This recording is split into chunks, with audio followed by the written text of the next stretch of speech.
What's up, everybody? Pastor Matt here. Thanks for checking into the YouTube channel. Very excited today. We're going to talk about a new article that I've just written called Jonathan Edwards, Benjamin Warfield, and Plato on the Immortality of the Soul, a topic that I'm super interested in. And this essay or this chapter is going to come out in the Jonathan Edwards Miscellaneous Companion Volume 3. This is Volume 1 in my hand right here. I've contributed to volumes 1 and 2, and this one should come out in volume 3 in the near future, 2023 at some point. So I will try to get the essay to you earlier than that. Last time I was able to ask the publisher if I could send out my chapter for free to anybody who wanted it, and the publisher happily gave me permission to do that, so I could have people get my stuff for free as much as possible and to incite interest in the volume. So that kind of worked out pretty cool.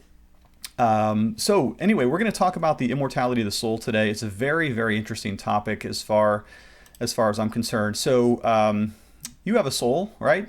That seems fairly obvious. You've got a soul within you. You're a body. You are flesh and bone walking around, but there's a life force within you, and the Bible sometimes calls that the spirit or sometimes the soul. By the way, there's a couple of views here on this that some hold that the spirit and the soul are the same thing. That's called dichotomist, meaning that you have a physical aspect and a non-physical aspect of your being. There are also trichotomists who hold that body, soul, and spirit are three different things. I don't particularly ascribe to that view, and you can read about that in John Murray's collected writings. But nevertheless, it's a pressing issue because we're all going to die at some point, and so we have to kind of figure this out. What is going to happen to the soul or the spirit within the body after we are deceased? And this is an area that has consumed the interests of both philosophers and theologians alike, which I find to be very curious. So what we're going to do in this video and in my chapter is we're going to look at one of the greatest of all time philosophers, Plato or Socrates. We're going to get into that in just a minute. And then Jonathan Edwards, who is the great colonial, Calvinistic, Reformed thinker, Christian, of course. So we're going to compare and contrast their views, kind of hold the Venn diagram to see where Plato and Jonathan Edwards overlap. And then we're going to look at Warfield. Benjamin Warfield is going to help us out to get our categories right. So we definitely want to think clearly, and I think Warfield is going to help us to do that. But it is a pressing issue. It's a real issue. It's an issue that we need to think about because you've got a soul and I've got a soul, and we're both going to die sometime, and so it's kind of an important, pressing topic, wouldn't you say? So the three men that we're looking at are Plato, who is 428 to 348 BC.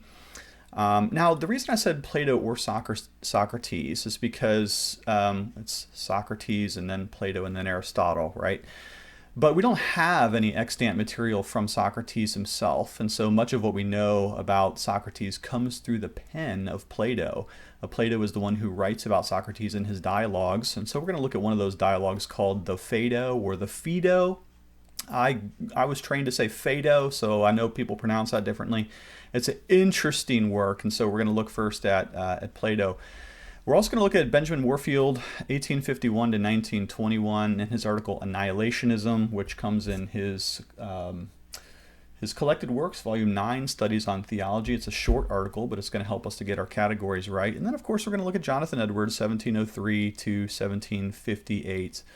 Especially in his miscellanies, which are the subject of the miscellaneous companion volumes. Okay, so with that in mind, let me introduce you to Warfield's four categories related to the soul. Now, in this article, he's talking about annihilationism, which he does not believe. He's not an annihilationist. He's just setting out the logical categories. The first category, Warfield calls pure mortalism. This is the idea, basically the most secular and materialistic of the views. That when you die, when your body dies, then nothing. The spirit or the soul deceases with the body. Okay. The fourth view, let's jump to the other pole, exactly the opposite, is called unconditional immortality. And this is the idea that no matter what happens in your life, your soul or your spirit is going to go on somewhere. In Christian view, of course, heaven or hell. But in other views, maybe the soul carries on in some different form, perhaps reincarnation, perhaps something else like that. And so it's a pretty big category. But it's the idea that your soul is going to carry on after this life. And then there's a couple of middle views related to annihilationism. One of them is called conditional immortality.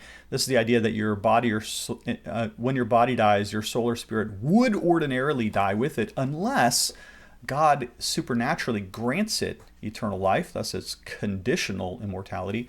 And then the third view in the middle is what Warfield calls annihilationism proper. And this is the idea that your soul would have carried on, except for because of a judgment of God for your sin, he snuffs it out and causes you to cease to exist. So we can look at these four categories in kind of a box, if you want to think of it that way. On one side, we can put mortality and immortality, and then on the top, we can put conditional and unconditional.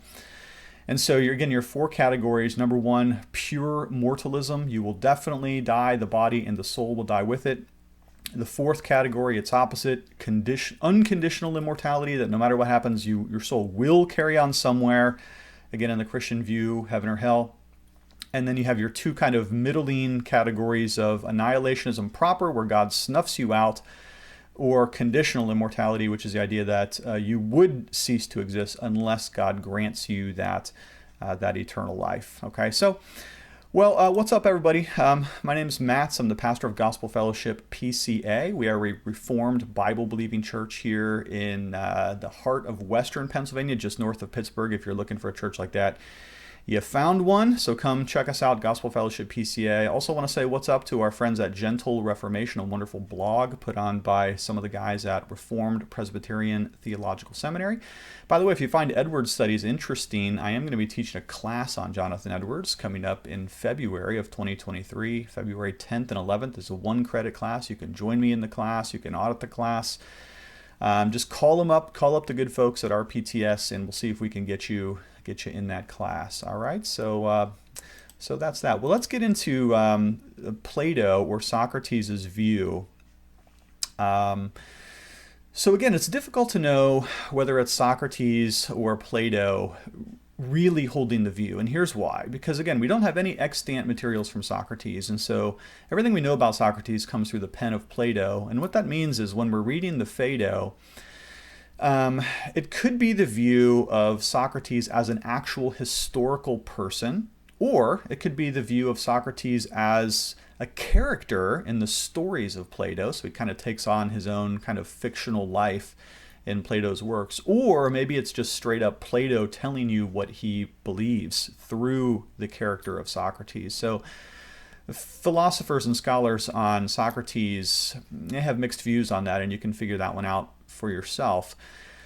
But the context of the Phaedo, or the Phaedo, is a very interesting book. I think one of the most interesting of the dialogues of Plato. And the reason is because Socrates is about to die. Okay, he's been convicted of the crimes of atheism and the corruption of youth, and so he's about to have to drink the hemlock. His capital punishment has been delayed because of a festival that's taking place. But it is now the time where Socrates is going to have to drink the hemlock and die. And so the women and the children are put away so Socrates can have big people conversations. A little bit of chauvinism there, probably, yes. But he needs to have some important conversations with his friends. Cebes, Simmias, and Phaedo himself are there in the moments. And so what they're going to do is they're going to discuss what's about to happen to Socrates when his body dies. It's obviously a pressing concern for them. It's a question they can no longer delay. They've got to answer this question. What happens to us when we die? And so most of the Phaedo is the conversation between Socrates, Phaedo, Cebes, and Simmias, and a couple other minor characters show up as well from time to time. But it starts off the dialogue like this. Socrates announces that he is happy to die. He is not afraid of death, and he, in fact, embraces the idea of his imminent demise because death is good for the philosopher because, as they all agree together, death is the separation of the body from the soul. And so Socrates, in sort of a dualistic worldview, he's happy to slough off his body and have his soul be freed so that it can more purely contemplate what is good, true, and beautiful. He can continue to contemplate true philosophy in the next world without the inhibitions of this body with its pain and its weaknesses and its sleepiness and its need for food and things like that. So Socrates says he's happy to die, but Seebees, one of the friends in the conversation, immediately objects, and he brings up the possibility of view number one, Warfield's view number one. He says, well, what if the soul does not persist after death? What if, when the body dies, your brain ceases to work and your heart stops beating? What if that's the moment that the soul also dies? And so he brings up this possibility of a pure mortalism. And Socrates rejects this, but Seebees suggests, well, what if it's kind of like your soul is like smoke in the wind, and so after you die, your soul is dispersed throughout the world, and it dematerializes, it departicularizes, and it kind of just goes out there into the ether, and it ceases to exist. And so this is the first objection. There are other objections as well that come up. One suggests in another place that perhaps it's something like the playing of a harp or an instrument, where the tangible thing is the instrument and the soul is like the reverberations of the strings. But when you play the strings of an instrument, of course, that sound is going to dissipate again out there into the wind or into the air. And so Socrates is going to, in the Phaedo, he's going to give 4 reasons why he does not believe in pure mortalism, or boxes 1, 2, or 3. He's going to reject them all in favor of box number 4, unconditional immortality. He gives 4 arguments. The first one is an argument from memory.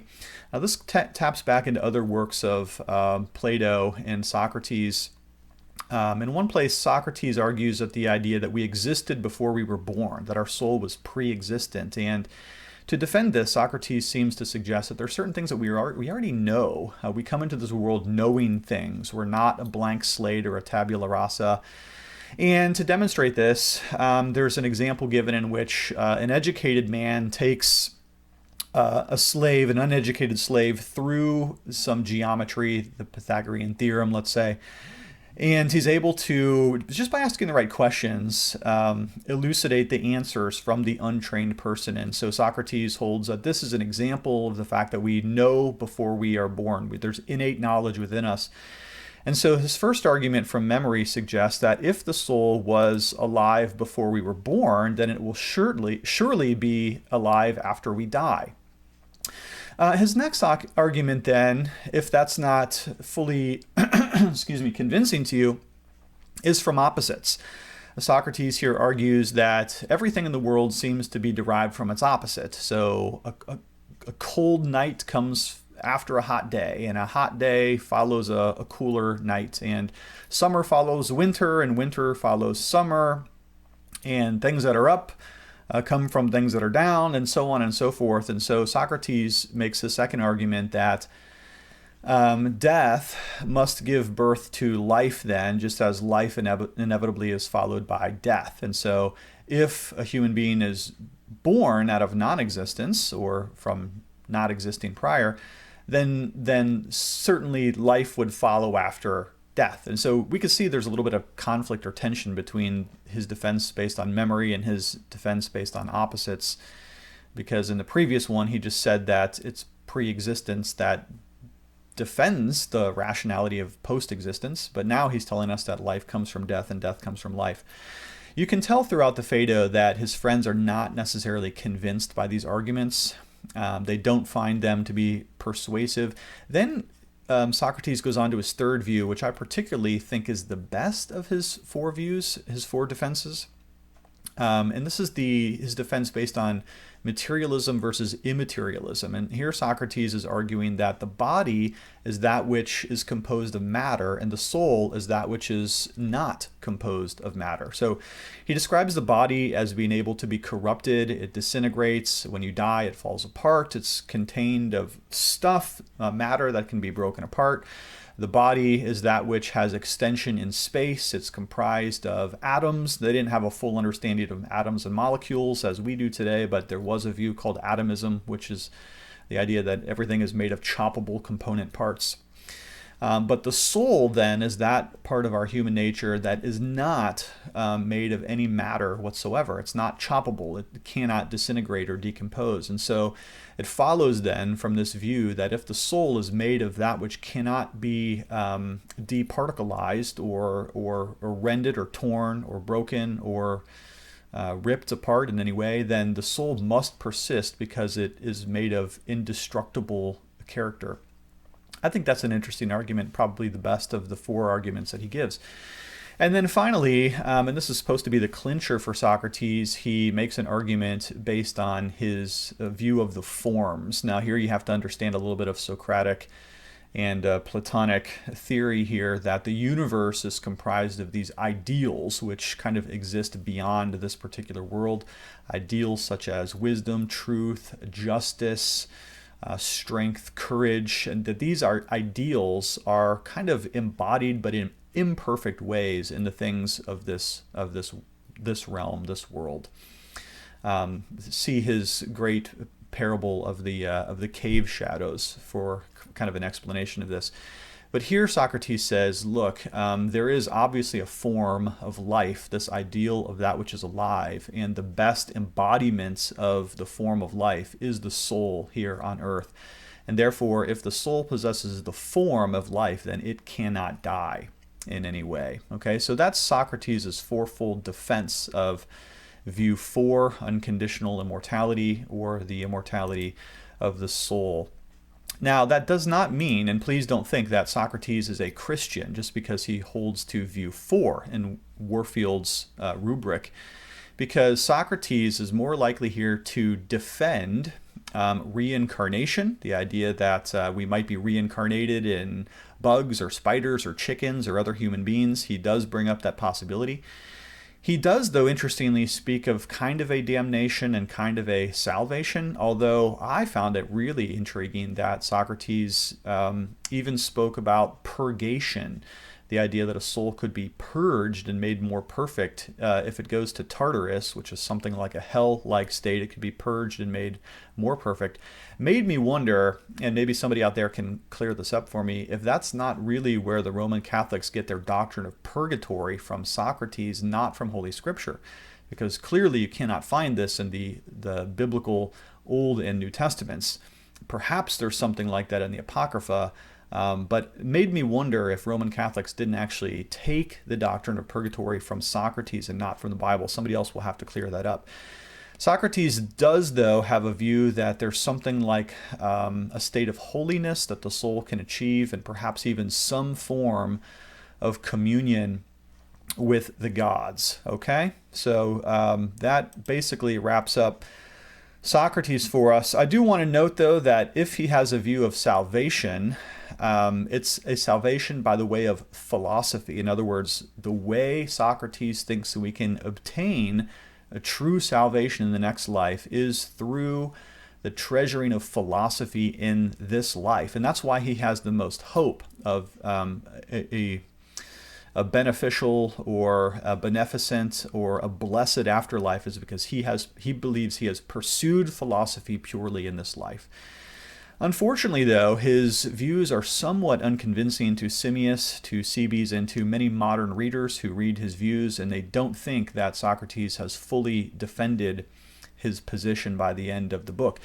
We can say that as we read the Phaedo, it becomes pretty obvious that Socrates is, whatever else we might say about him, an example of courage in the hour of death. And so from that point, I would say there is some benefit to reading this book, even for the Christian. All right.